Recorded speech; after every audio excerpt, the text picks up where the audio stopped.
আসসালামু আলাইকুম প্রিয় দর্শক, আমি হাসিব মারজান আপনাদের সবাইকে আমন্ত্রণ জানাচ্ছি চ্যানেল আই সংবাদে।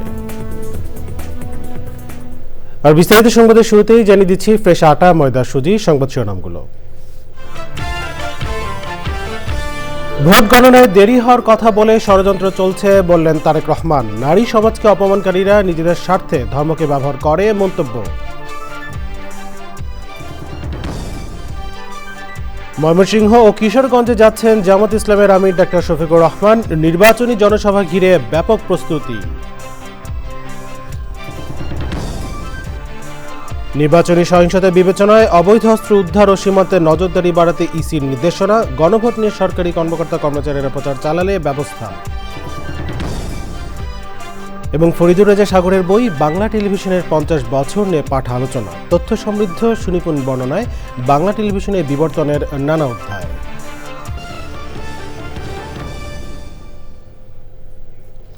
সংবাদ জানাচ্ছিলাম এখনকার সংবাদের জন্য একই সঙ্গে চ্যানেল ইউটিউব চ্যানেলে এবং চ্যানেলের ওটিটি প্ল্যাটফর্ম স্ক্রিনে লাইভ স্ট্রিম হচ্ছে।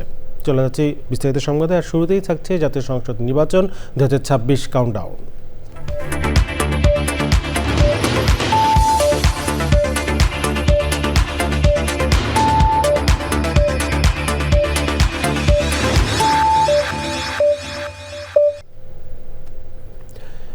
বিএনপি চেয়ারম্যান তারেক রহমান বলেছেন, যারা আসন্ন নির্বাচনে ভোট গণনায় দেরি হওয়ার কথা বলছেন তারা ষড়যন্ত্রকারী।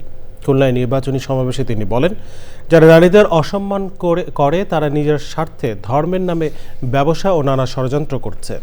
পরে যশোরের জনসভায় তারেক রহমান বলেন, নির্বাচনকে বিতর্কিত বাধাগ্রস্ত করতে একটি রাজনৈতিক দল উঠে পড়ে লেগেছে। এ বিষয়ে সতর্ক সজাগ থাকতে হবে। মামুনুর রশিদের ভিডিওচিত্রে রাহুল রায়ের রিপোর্ট। সিলেট, চট্টগ্রাম, ময়মনসিংহ আর নিজের বাড়ি বগুড়া সহ উত্তরাঞ্চলে বাসে করে নির্বাচনী প্রচারণা চালিয়েছেন বিএনপি চেয়ারম্যান তারেক রহমান। তবে শিল্পনগরী খুলনায় আসলেন হেলিকপ্টারে। প্রকৃতির আশীর্বাদ, শান্ত নিবিড় সুন্দরবনের দুয়ার ঘেঁষা শহর উত্তাল। খালিশপুরের প্রভাতী স্কুল মাঠে মিছিলে স্লোগানে নির্বাচনী উত্তাপ। খুলনা অঞ্চলের 9টি পাটকল সহ বন্ধ বেশ কিছু কলকারখানা। 10 জেলার 37টি আসনে পিছিয়ে পড়া আর প্রাকৃতিক দুর্যোগের সঙ্গে লড়াই করা মানুষদের আশা প্রত্যাশার কথা বলেছেন তারেক রহমান।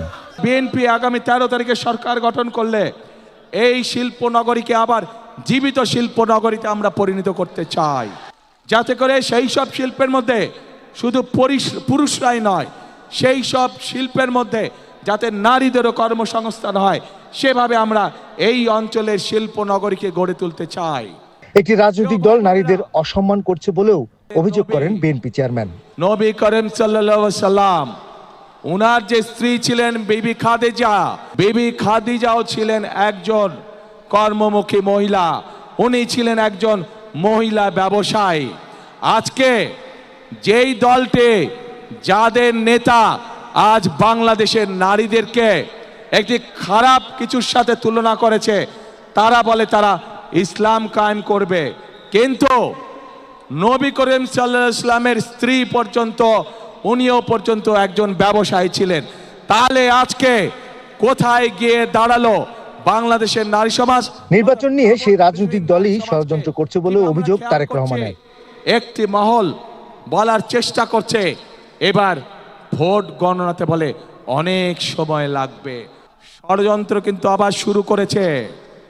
যারা জনগণের সামনে সকাল বিকাল মিথ্যে কথা বলছে, তাদের এইসব কথাবার্তা, তাদের এইসব কাজকর্ম, এইসব ফাঁকি ঝুঁকে মানুষ ধরে ফেলেছে এবং সেজন্যই তারা বিভিন্ন ছল ছাতুরির চেষ্টা করছে।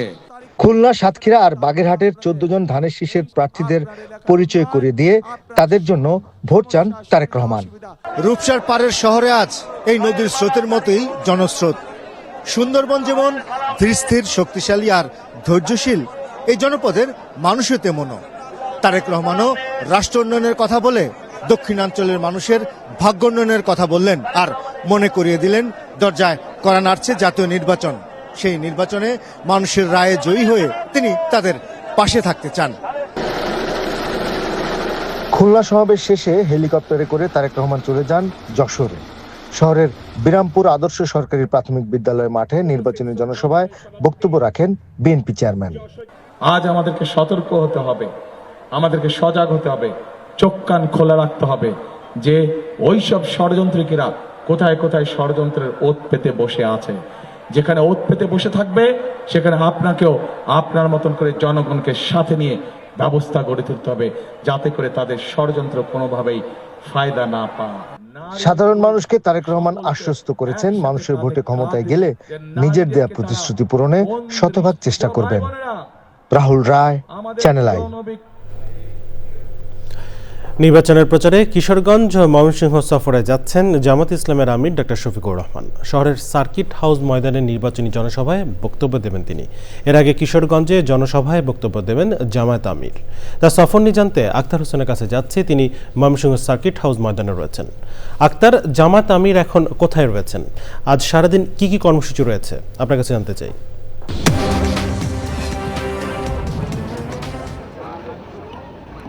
আসিফ, ত্রয়োদশ জাতীয় সংসদ নির্বাচনের প্রচারণায় সারা দেশেই করছেন জামায়াত আমির ডক্টর শফিকুর রহমান। আজ তার 3টি জনসভা হওয়ার কথা রয়েছে। এর মধ্যে প্রথমেই কিশোরগঞ্জ কটিয়াদি কলেজ মাঠে তিনি জনসভায় অংশ নেবেন। এরপর ময়মনসিংহে সার্কিট হাউস ময়দানে তিনি বক্তব্য রাখবেন। এরপর তিনি গাজীপুরের জয়দেবপুরে বক্তব্য রয়েছে। তো এখনও তিনি ঢাকা থেকে রওনা করে তার প্রথম যে জনসভাটি সেটি হচ্ছে কিশোরগঞ্জ কটিয়াদি কলেজ মাঠে। তিনি 10:30টায় বক্তব্য দেওয়ার কথা রয়েছে। যেহেতু তিনি বেসরকারি বিমান যোগে তিনি হেলিকপ্টার যোগে তিনি এই সমাবেশগুলোতে যোগ দেন, তিনি এখনও আসলে ঢাকা থেকে রওনা দেওয়ার খোঁজ আমরা পাইনি।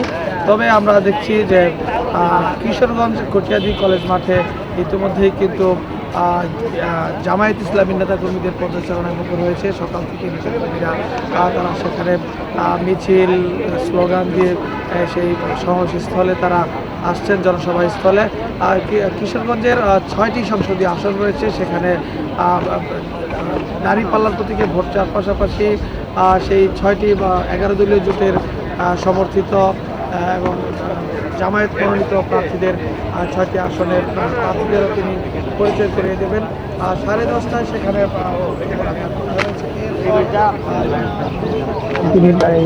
তিনি সার্কিট হাউস ময়দান রয়েছে, সেখানে 12টায় বক্তব্য রাখার কথা রয়েছে। আমরা ইতিমধ্যেই দেখতে পাচ্ছি যে অনেক নেতাকর্মীরা কিন্তু তারা এসেছে। যদিও ময়মনসিংহের এই জনসভাটি আনুষ্ঠানিকভাবে শুরু হয়নি, তারা বলছেন তো কিছুক্ষণের মধ্যেই সাংস্কৃতিক অনুষ্ঠানের মধ্য দিয়ে তারা তাদের এই জনসভার কার্যক্রম শুরু করবে। আপনি জানেন যে এবার জামায়াত ইসলামী এককভাবে নির্বাচন করছে না, তারা একটি নির্বাচনী অ্যালায়েন্স তারা গড়ে তুলেছেন 11 দলীয় জোটের সমন্বয়ে। সেই 11 দলীয় জোট সমর্থিত প্রার্থীদের পরিচয় করে দেবেন। ময়মনসিংহে 11টি সংসদীয় আসন রয়েছে, তার মধ্যে জামায়াত ইসলামীর দাঁড়িপাল্লা প্রতীক নিয়ে এনসিপির একজন, বাংলাদেশ ডেভেলপমেন্ট পার্টি বিটিপির একজন, খেলাফত মজলিসের একজন এবং লিবারেল ডেমোক্রেটিক পার্টি এলডিপির একজন প্রার্থী রয়েছে। এছাড়া নিজাম ইসলাম পার্টিরও একজন প্রার্থী রয়েছে। এই 11 জন প্রার্থীকে আজ জামায়াত আমির এই নির্বাচনী জনসভা থেকে তিনি তাদেরকে পরিচয় করে দেবেন এবং তাদের পক্ষে ভোট চাইবেন। এবং আমি আজকে এই যে জনসভার এই ময়মনসিংহ জনসভার যে সভাপতি মাওলানা কামরুল আহসান এমরুল, তার সঙ্গে আমরা কথা বলেছি। তিনি বলছেন যে আজকে একটি ঐতিহাসিক জনসভা এখানে হবে এবং স্মরণকালের সবচেয়ে বেশি জমায়েত করা তারা চেষ্টা করছে। যদিও আসলে এই মাঠটি অনেক বড়, তারা বলছেন যে লক্ষাধিক লোকের জনসমাগম তারা এখানে ঘটাবে। তো এখনো জনসভার কার্যক্রম শুরু হয়নি, কিছুক্ষণের মধ্যে হয়তো জনসভার আনুষ্ঠানিক কার্যক্রম শুরু হবে। আসিফ, আক্তার, আপনাকে ধন্যবাদ। আমরা পরবর্তী নিশ্চয়ই নিয়ে আরো তথ্য জানবো আপনার কাছ থেকে। মানুষের সার্কিট হাউস থেকে সরাসরি যাচ্ছিলেন আক্তার হোসেন। নির্বাচনী সহিংসতা বিবেচনায় নিয়ে আজ ও আগামীকাল থেকেই আইনশৃঙ্খলা বাহিনী তাদের তৎপরতা আরও বৃদ্ধি করবে। চেকপোস্টের সংখ্যা বাড়ানোর পাশাপাশি অবৈধ অস্ত্র উদ্ধার এবং সীমান্ত এলাকাতেও নজরদারি বাড়ানো হবে বলে জানিয়েছেন নির্বাচন কমিশনার আনোয়ারুল ইসলাম সরকার। গণভোটের পক্ষে বিপক্ষে কোনো সরকারি কর্মকর্তা প্রচার চালালে ব্যবস্থা নেওয়া হবে বলেও জানান তিনি। আরও জানাচ্ছেন নাজিব বে। ট্রান্সপারেন্সি ইন্টারন্যাশনাল বাংলাদেশ টিআইবির তথ্য অনুযায়ী 2025 সালে দেশজুড়ে 401টি রাজনৈতিক সহিংসতার ঘটনা ঘটেছে। নিহত হয়েছেন 102 জন। নির্বাচনের তফসিল ঘোষণার পর অন্তত 15 জন রাজনৈতিক নেতাকর্মী হত্যাকাণ্ডের শিকার হয়েছেন। সবশেষ শেরপুরে বিএনপি জামাতের সংঘর্ষে জামাত নেতার মৃত্যুর পর আইনশৃঙ্খলা পরিস্থিতি নিয়ে প্রশ্ন তুলেছেন বিশ্লেষকরা। পরিস্থিতি উত্তরণে কি পরিকল্পনা রয়েছে নির্বাচন কমিশনের?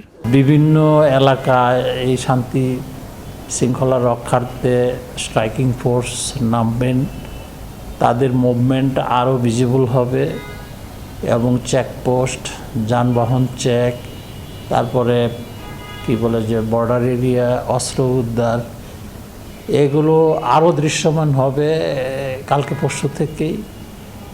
সুতরাং আপনারা যেরকম আশঙ্কা করতেছেন যে নির্বাচন এগোচ্ছে, সহিংসতা বাড়বে, প্রিভেন্টিভ মেজার হিসেবেও আমরা আমাদের প্রস্তুতি আরও বহুগুণে বেড়ে যাবে এই কয়েকদিনে।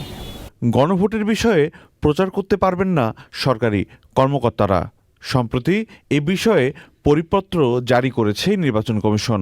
তবে এই নির্দেশনা ভঙ্গের অভিযোগ পেয়েছে নির্বাচন কমিশন। ত্রয়োদশ জাতীয় সংসদ নির্বাচনে গণপ্রতিনিধিত্ব আদেশ এবং আচরণবিধি যেভাবে প্রতিপালিত হবে, এই গণভোটের ক্ষেত্রেও সেইভাবে প্রযোজ্য হবে। আমাদের কাছে কেউ কেউ জানিয়েছেন, লিখিতভাবেও দিয়েছেন, আমরা আইনগত ব্যবস্থা নেব। তিনি বলেছেন, নির্বাচন সুষ্ঠু করার স্বার্থে কেউ আইন ভঙ্গ করলেই ব্যবস্থা নেওয়া হবে। Najib Beg, channel I, Dhaka. Barrister Zaima Rahman বলেছেন, সবার মতাদর্শ আলাদা হলেও সবার লক্ষ্যই হওয়া উচিত দেশ গঠন। সবাই যেন দেশ গঠনের কাজে অংশ নিতে পারে সে ধরনের প্ল্যাটফর্ম করার কথা বলেন জাইমা রহমান। তরুণ ভোটারদের সাথে সামাজিক, রাজনৈতিক সহ নানা বিষয়ে আলাপ করেন জাইমা রহমান। বিস্তারিত মির্জা ইমতিয়াজের রিপোর্টে। তরুণ ভোটার এবং জাতীয় রাজনৈতিক কণ্ঠস্বরের মধ্যে একটি অর্থপূর্ণ সংলাপ তৈরির লক্ষ্যে বিএনপি নির্বাচন পরিচালনা কমিটির কন্টেন্ট জেনারেশন টিমের আয়োজনে এই চায়ের আড্ডা অনুষ্ঠানে তরুণদের সাথে বিভিন্ন প্রসঙ্গে আলাপ করেন ব্যারিস্টার জাইমা রহমান। বনানী ডিওএইচএস খেলার মাঠে অনুষ্ঠিত এই চায়ের আড্ডায় তরুণদের সাথে রাষ্ট্রীয় এবং সামাজিক অনেক ইস্যু নিয়ে কথা বলেন তিনি। মানে আমাদের উদ্দেশ্যটা তো হয়তো বা একই, in terms of say for example আমরা যে বললাম diverse Bangladesh, freedom of speech সবার যেন থাকে, ইনক্লুসিভ বাংলাদেশ। এখন যদি উদ্দেশ্য এক হয়, বিভিন্ন জায়গা থেকে যদি মানে মানুষেরা কাজ করতে চায়, we should allow them to have that opportunity and access. এটাই তো আপনি বলতে চাচ্ছেন। সো ওটা যদি প্ল্যাটফর্মটা করা হয়, দেওয়া হয় সুযোগ সুবিধা, তাহলে তো মানে I think it's beneficial for everyone. Zaima Rahman বলেন, সাইবার বুলিং প্রতিরোধে শুধু আইন থাকলে হবে না, কার্যকর প্রয়োগ থাকতে হবে। অপিনিয়ন, মত, আদর্শ মানুষদের, even if you not the biggest fan of this, যে অন্যদেরকে ওভাবে অ্যাটাক ক্ষতি করতে না, বুলিং করতে না, we can all leave coexist peacefully silently. রাস্তায় সাধারণ মানুষের পারাপারের সমস্যা এবং গাছপালার প্রয়োজনীয়তা ও খালবিলের পরিচ্ছন্নতা নিয়ে গুরুত্বপূর্ণ কথা বলেন জাইমা রহমান। মানে ফ্লাইওভার মাঝখানে মানে নিচে যে মানুষেরা পার হবে, রাস্তা পার হবে, ওরকম ব্যবস্থা কিন্তু করা নাই। অন্ধকার তো, হ্যাঁ, তো রাত হলে সন্ধ্যা করে তো এখানে মনে হয় একটু রিস্কি একটা জায়গা। Mirza Imtiaz, channel I, Dhaka. এবার অন্যান্য সংবাদ। পবিত্র শবে বরাত আজ মুসলমানদের মহিমান্বিত ভাগ্য রজনী। আরবি শাবান মাসের 14 তারিখ দিবাগত রাত মুসলমানদের মহিমান্বিত ভাগ্য রজনী পবিত্র শবে বরাত। ইসলামে যে কয়টি ফজিলতপূর্ণ ও বরকতময় রাত আছে তার অন্যতম পবিত্র এই রাত। সূর্য ডুবে যাওয়ার সঙ্গে সঙ্গে বরাতের রাত শুরু হয়ে পরদিন সূর্য ওঠার আগ পর্যন্ত এ রাতের মাহাত্ম্য চলতে থাকে। ক্ষমাশীল পরম দয়ালু আল্লাহ তাআলা এ রাতে মুসলমানদের পাপ থেকে মুক্তি দেন। ধর্মপ্রাণ মুসলমানরা মহিমান্বিত এ রাতে জীবনের সব ভুল ভ্রান্তি এবং পাপের জন্য গভীর অনুশোচনায় আল্লাহর দরবারে ক্ষমা প্রার্থনা করেন।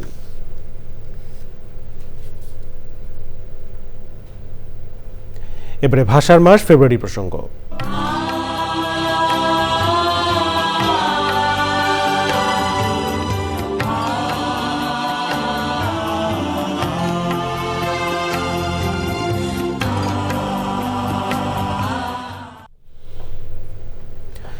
বাংলা টেলিভিশন শুধু বিনোদন নয়, সংস্কৃতির আয়না।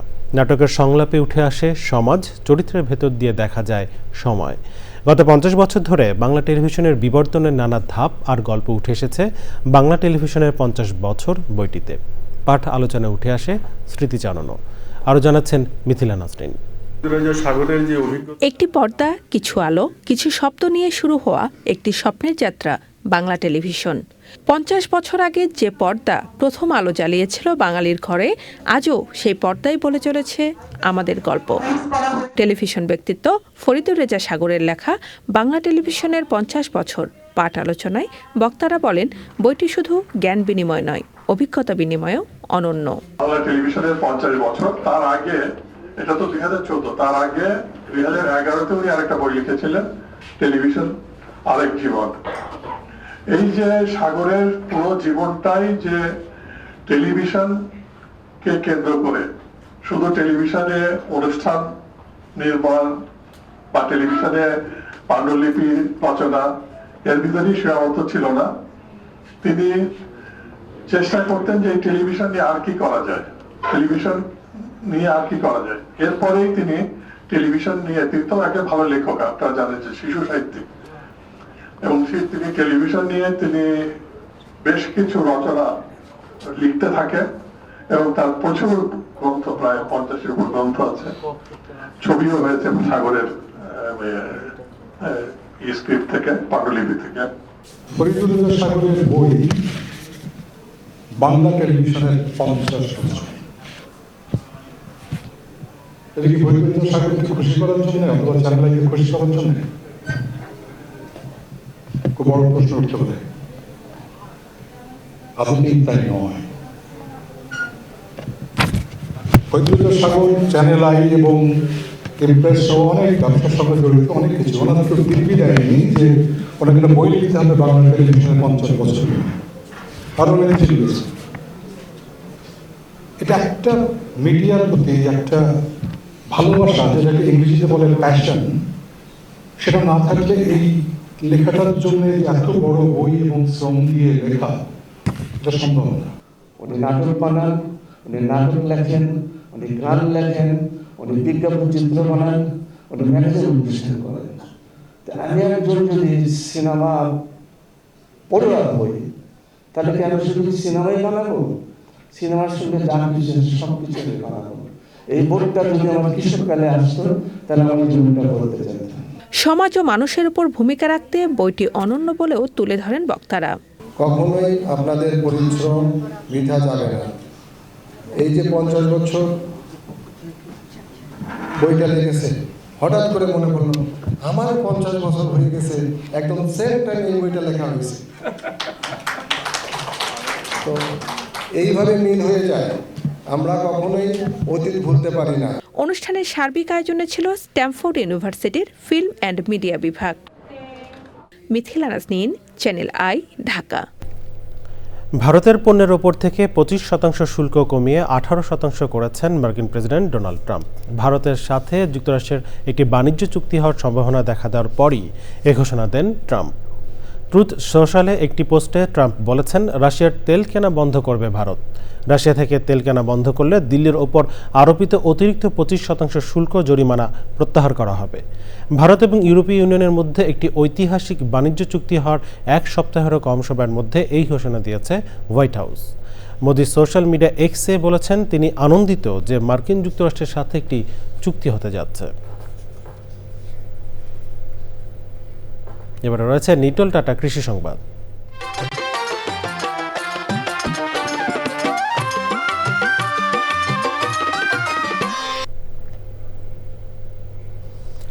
কুড়িগ্রাম চরাঞ্চলে দিন দিন জনপ্রিয় হয়ে উঠছে ভেড়া পালন। বিস্তীর্ণ চারণভূমি আর স্বল্প পুঁজিতে বেশি লাভ হওয়ায় অনেকেই আগ্রহী হয়ে উঠছেন ভেড়া পালনে। পরিবারের আয় বাড়ায় খুশি চরের নারীরাও।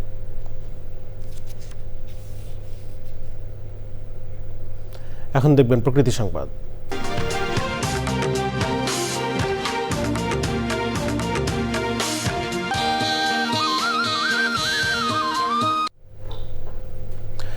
বরগুনার বেতাগী উপজেলার বিবিচিনি গ্রামে সবুজ প্রকৃতির কোলে দাঁড়িয়ে আছে মুঘল স্থাপত্যের এক নীরব সাক্ষী বিবিচিনি শাহী মসজিদ।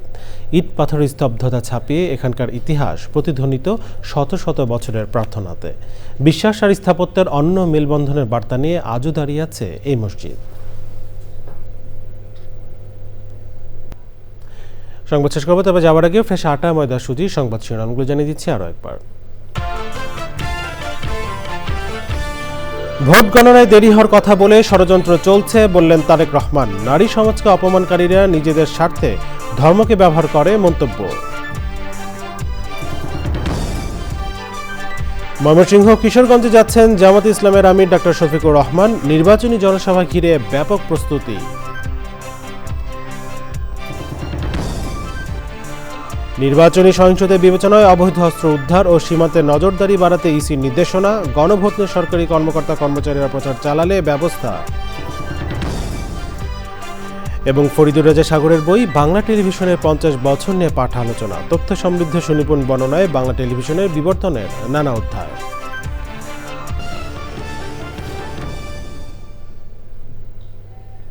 চ্যানেল আইয়ের সর্বশেষ সংবাদ জানতে ভিজিট করুন channelionline.com-এ। যুক্ত থাকুন আমাদের সোশ্যাল মিডিয়া প্ল্যাটফর্মগুলোর সাথে। এই ছিল চ্যানেলের সংবাদ এখনকার আয়োজন। এতক্ষণ সাথে থাকার জন্য ধন্যবাদ সবাইকে।